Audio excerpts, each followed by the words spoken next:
yaitu syahadah langsung. Kita berpikir apakah kita sudah paham terhadap apa itu zuhur dan kenapa 4 rakaat. Nah, di tayangan sebelum ini saya sudah menerangkan bahwasanya tajalli Fatihatun Nasun berhadapan dalam rangka Ilahin Nas dengan Rabbil Alamin, berdirinya sifat ketuhanan manusia pada ketuhanan dari alam. Ini adalah al-abidun wal wahudun wal ahadun. Ini adalah dalam rangka menyembahnya kodratku kepada wujudku sendiri. Tajalli yang ada di sini, apa hubungan rakaat atau ba'da atau waktu, apa hubungan waktu atau nama waktu ini dengan sholat, yaitu dengan Al-Fatihah. Nah, hubungan waktu ini dalam sholat dengan namanya, berhubungannya adalah kodrat Al-Fatihah. Jadi kita jangan salah memahami bahwasanya terjadinya 2 tajalli di dalam sholat ini adalah yang menyembah dengan yang disembah. Ini kodratnya. Fungsi Al-Fatihah dengan fungsi ayat atau surat yang dibaca atau surah yang dibaca sesudah Al-Fatihah mewakili asma sholatnya. Kalau sholatnya zuhur, nah kita lihat sholat zuhur itu bernama zuhur. Nah, zuhur ini dengan sholat apa hubungan hakikatnya? Jangan nanti kita lakukan rakaatnya tapi hakikat zuhurnya kita tidak tahu. Kita enggak tahu hakikat sholat zuhur dengan waktu, ya. Kita tidak tahu hakikat sholat zuhur ini namanya. Sholat itu tidak bernama zuhur, tapi sholat adalah ba'da zuhur. Ya, ingat ya. Jadi zuhur adalah nama ba'da. Sekali lagi saya ulang, zuhur ini nama ba'da, nama perjalanan waktu atau nama ba'da perjalanan batin. Nah, sementara rumus sholat ini adalah wujud batin dalam batin, ya, diri batin dalam alam batin. Nah, inilah yang akan dipertemukan antara Ilahinas dengan Rabbil Alamin. Nah, kita lihat sholat zuhur. Zuhur adalah sholat yang pertama sekali Allah jadikan.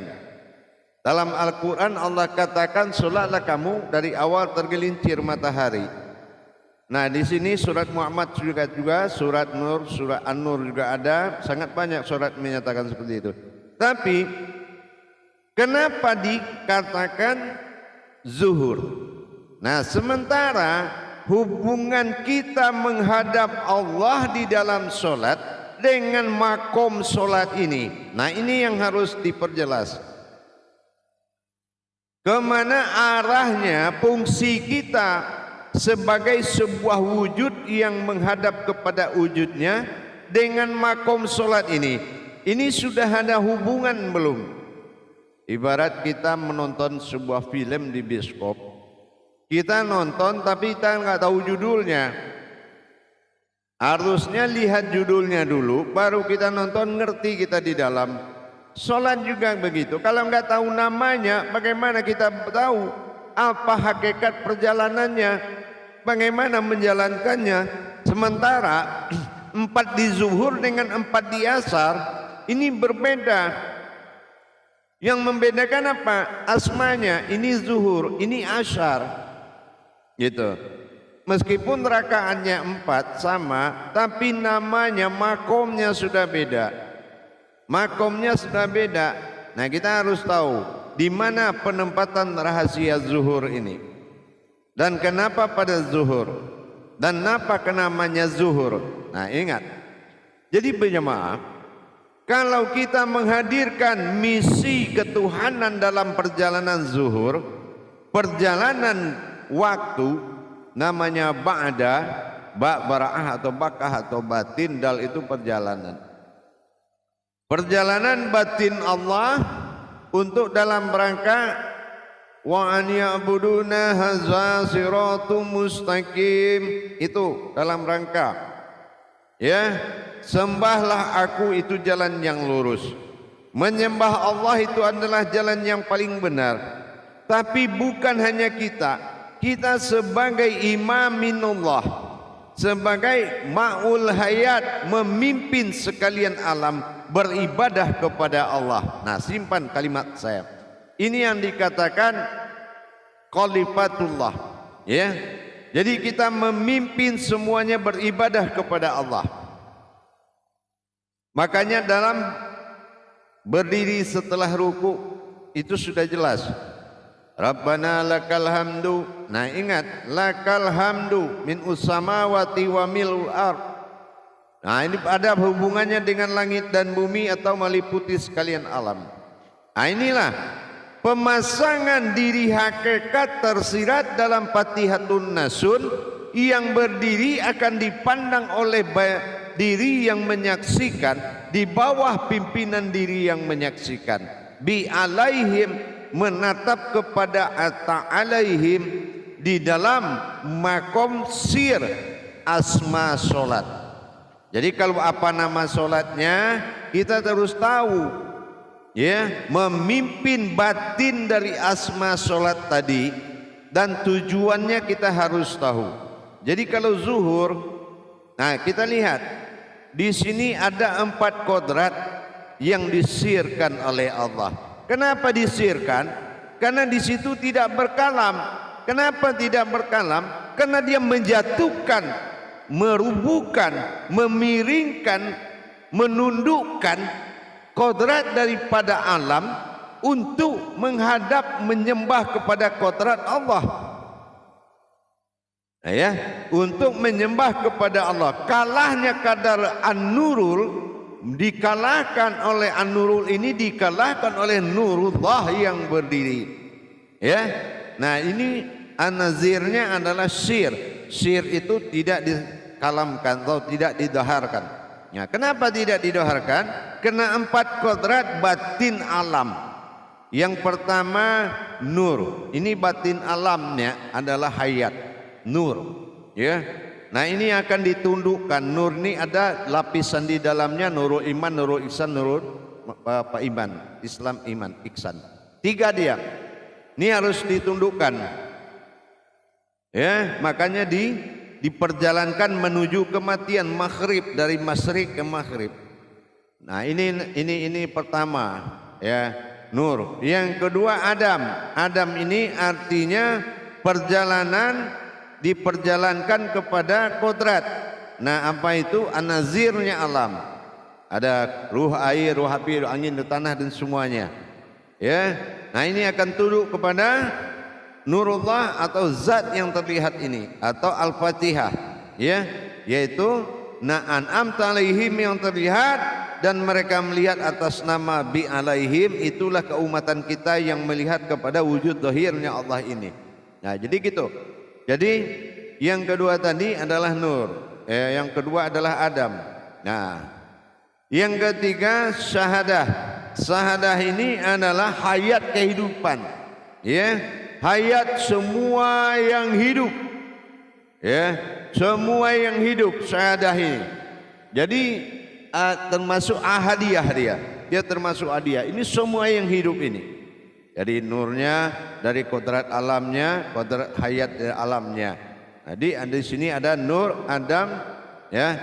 Nah, yang ketiga ini adalah ilmu. Ilmu setiap yang berwujud, ya, setiap yang berwujud pada alam ini, yang tidak bisa bicara, ikan dalam laut, hewan di atas bumi, tidak dikodratkan berbicara. Sir. Nah, itu, ya, itu ilmu. Jadi yang pertama adalah nur, Adam, syahadah. Nah, sahadah ini adalah alam ini hayat. Yang keempat adalah ilmu. Nah, ilmu itu sekalian yang maujud, sekalian wujud, sekalian yang maujud. Nah, itu ilmu. Ya, itu contohnya seperti tadi ikan dalam laut segala macam itu wujud. Tapi kalau ilmu, ilmu adalah nyata. Segala kenyataan alam ini tidak ada yang berhak kalam. Jadi nur, ya.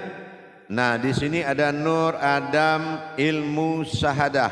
4. Jadi 4 yang kodrat tadi itu adalah taat dan takhluk dan dijanjikan kembali kepada asalnya dengan kehadiran diri batin anta alaihim dan diri yang sir bi alaihim mewakili seluruh alam menatap ke diri ta'alaihim dengan dihadirkan di Al-Fatihah dalam kondisi menerima taubat. Apa taubatnya? Rabbana lakal hamdu min usamawati wa ma fil ard. Ya.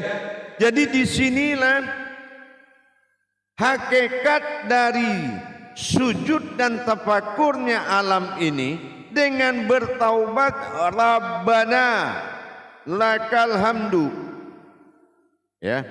Disinilah dia bertaubat kepada batinnya Allah yang Al-Fatihah didirikan yang disebut dengan batin hamdu. Berwujudlah an'am andiri am terlihat ta'ala itu hanihim berupa diri dengan dipersaksikan oleh diri halus bi alaihim pandangan nur main mewakili seluruh alam menatap kepada zahiru rabbinya Allah yang bertajali dari bangkit dari Al-Fatihah. Nah, di sini terjadilah tajalli abidu alal ma'budun. Nah, ya kan? Nah, inilah yang menyembah itu di dalam kondisi hayat. Gitu. Jadi ini yang dikatakan duhur. Jadi kalau kita zuhur berarti kita mendirikan kodrat Allah pada alam batin. Mana kodrat Allah yang batin adalah diri, mana alam yang batin itulah hakikat dari 4 kodrat alam tadi.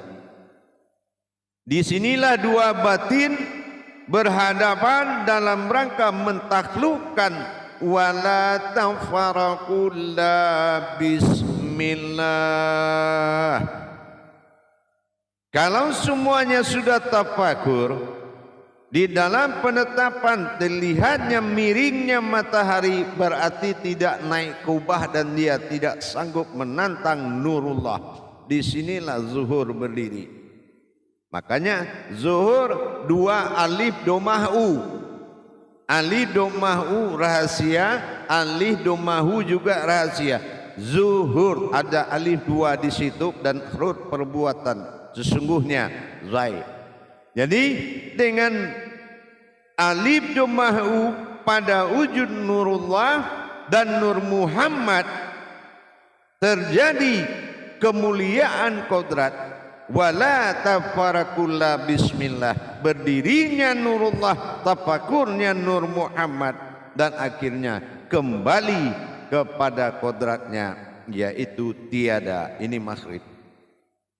Jadi dengan kita berdiri seperti itu berarti ayat yang akan kita bacakan apapun dalilnya itu adalah Al-Ikhlas, ya.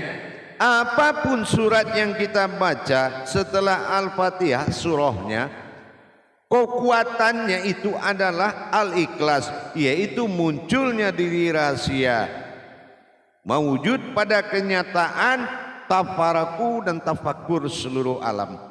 Nah, inilah yang dikatakan alhamdulillahi rabbil alamin. Itulah tunduknya. Jadi disitulah zuhur pertama kali berdiri, naiknya nurul alal nurin, naik nur, nurinnya mengalah. Ini dia perjalankan. Nanti ada 4 lagi di perjalanan kedua, ada 4 batin lagi yang harus